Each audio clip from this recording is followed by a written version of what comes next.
Hi, I'm Dutchy Butchie, and today I'm going to show you how to create an 808 bass line with the Electron analog Rytm.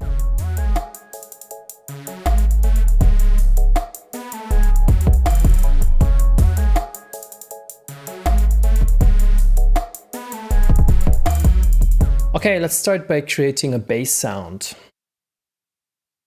I'll load the plastic bass drum engine to my pad number 1. Turn over the type so it's softer, turn down the modulation, increase the decay so it's starting to sound like a bass already. I'm going to put the tuning to 0, turn down the sweep depth a bit to make it less punchy, turn down the tick level. Now it's even softer.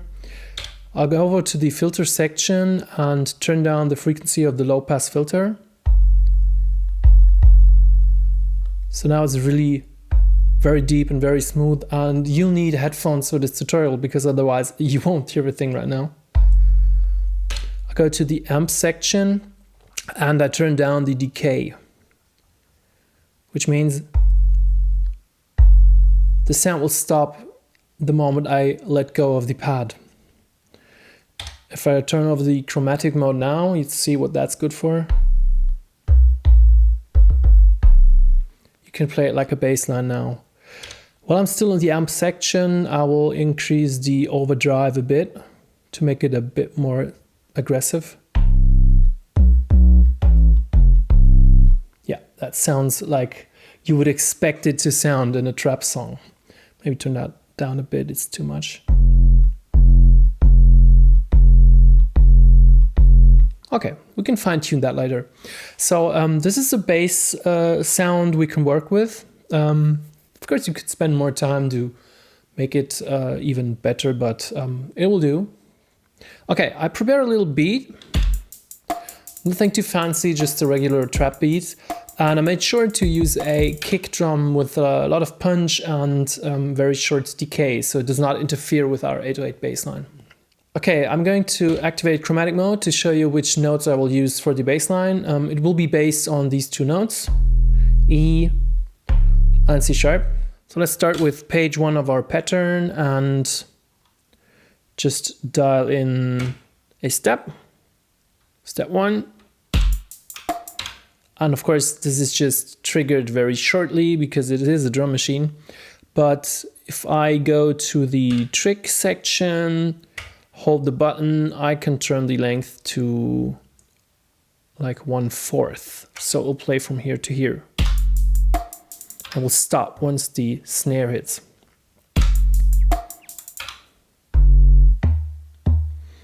Let's quickly check. This is not the note that I wanted to have there. If I hold it now and turn the note knob on the trig section of the menu, you can see these colors change, which is very helpful now because I know I want this note to be played. And there it is. Okay, I'll now copy this step, holding it, pressing copy. I copied the trig. I head over to page 2, hold the step, first step of page 2, hit paste, and I pasted this step to page 2. And here I'll take my note value down to C sharp. Here we go.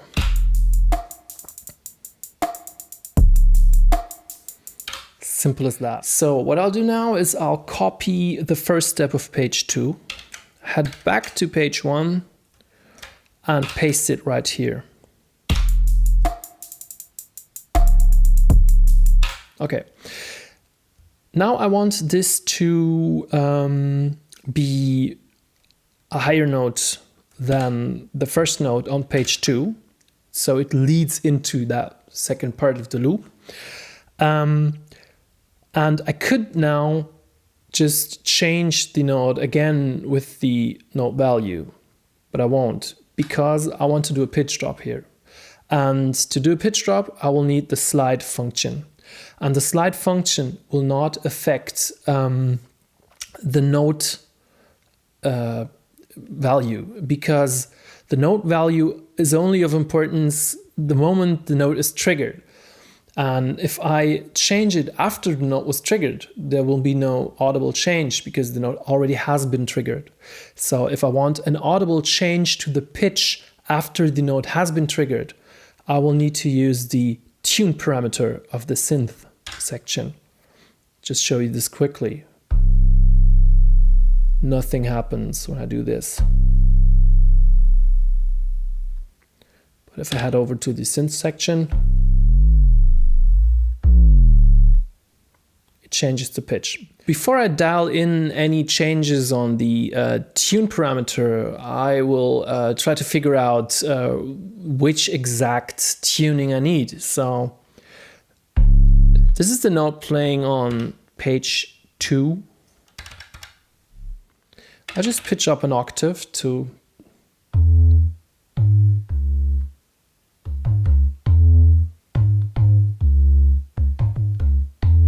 it's like a fifth, isn't it? It's nice.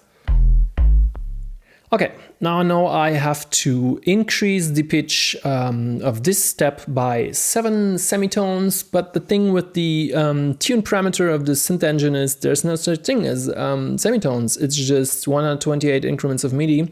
But I connected the analog rhythm to a tuner earlier this day, and I figured out that 2 steps or 2 increments on this tune parameter equal 1 semitone. So if we want to go upwards 7 semitones, we need 14. We need to up this tune parameter 14 steps. So if I hold the step and dial in plus 14, we should get, yeah, that worked out. Okay, so now we can activate the slide function here to make this step slide towards the first step of the next page. There's 2 ways to do this. Just hold the step and press slide, or the other way is to hold function slide, and now you see the activated, the trigs half lit, which means they are not sliding right now. If you hit them, you can activate or deactivate the slide function. And the way slide works is it always slides from the step you hit to the next step. So if I activate this, it will slide towards there. It's pretty short, so there was not much to hear now. If I act this one, we have that cool slide to the first step of the next pattern. So if I copy this trig, paste it here, and then hold it and deactivate the synth and sample engine on the trig page, you see the LED is only half lit now, and it means it's now a conditional, a trigless lock. And that means there's no note triggered, but there are parameters on here which affect what's happening. So if I hold this, you can see the slide is still activated. And if I deactivate the slide here, it means this note is just playing as it is, and from here on it's sliding down. Very nice. I'll now copy the whole page, 1, and paste it to page 3. So it repeats, and now I want the same thing here, a note leading into this one here.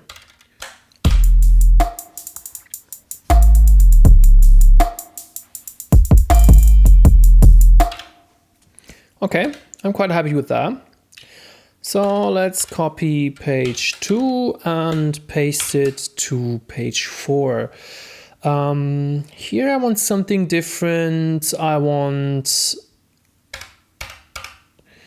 3 notes here. And these 2 are short, and this one will be, well, it doesn't matter anyway, because it will be cut off by the first note of the next page, so never mind. Just make sure it's long enough. I don't want to wait for this whole loop to play through all the time just to check if these are right. So what I'll do, I just copy this page and I'll go to a new pattern and paste the page. There we go. Just type this way. This one. Okay. Sounds nice. I copy the page, go back to my pattern, and make sure I'm on the right page. It's page 4. Paste it.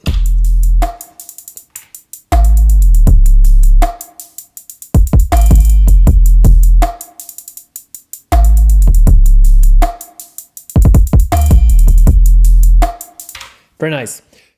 Okay, so I have this part here with the 3 kick drums, and I would like to have another bass drop here. So I'll just copy this one, paste it here, and again, let's copy this, head over to this place, and let's copy this, paste it here. Turn it trigless and dial the synth tune down like 24 increments, which is 12 semitones, 1 octave. I like that. Let's copy it back to our main pattern, page 4, paste it. This will take a while.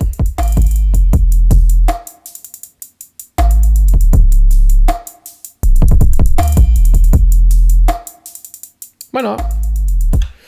So let's do something funky with the beginning of the pattern. I just copy this, paste it here,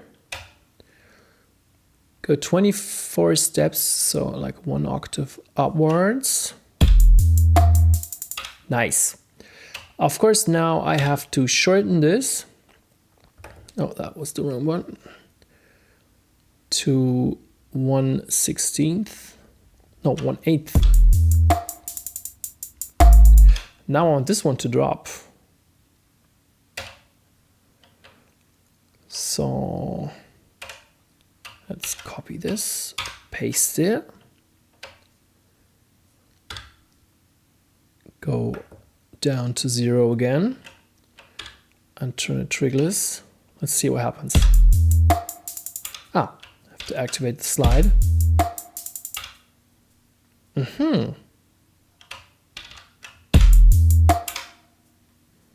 That's weird. What did just happen? Okay. The slide is not affecting the parameter. I'm not sure why, but we'll check. This is 24.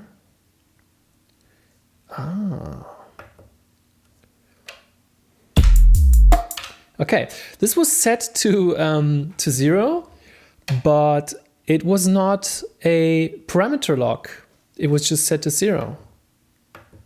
And if I turn it into a parameter lock, although there's not a different value there, it will affect the slide. Again, this is dropping too quickly for my taste. I want this to hold. So I'll paste it.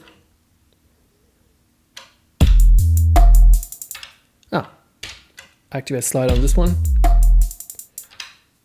This is now too long, so let's shorten it to 1/16.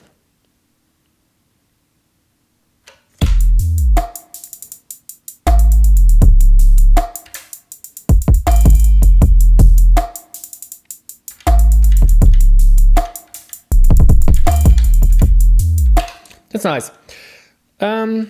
Let's copy the whole page, paste it to page 3.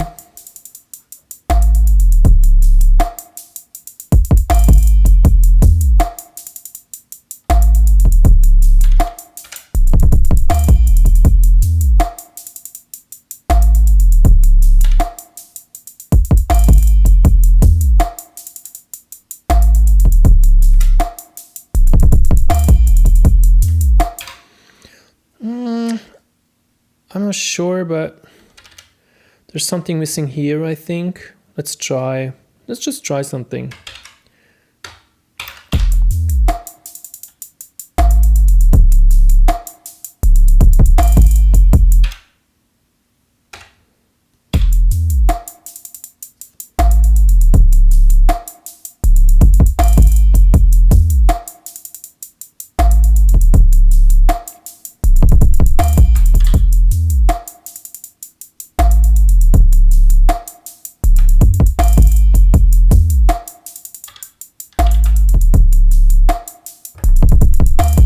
That was my 808 tutorial for the analog Rytm. If you enjoyed the video, give me a thumbs up, leave a comment, subscribe to the channel, become a patron. Thanks for watching, see you soon.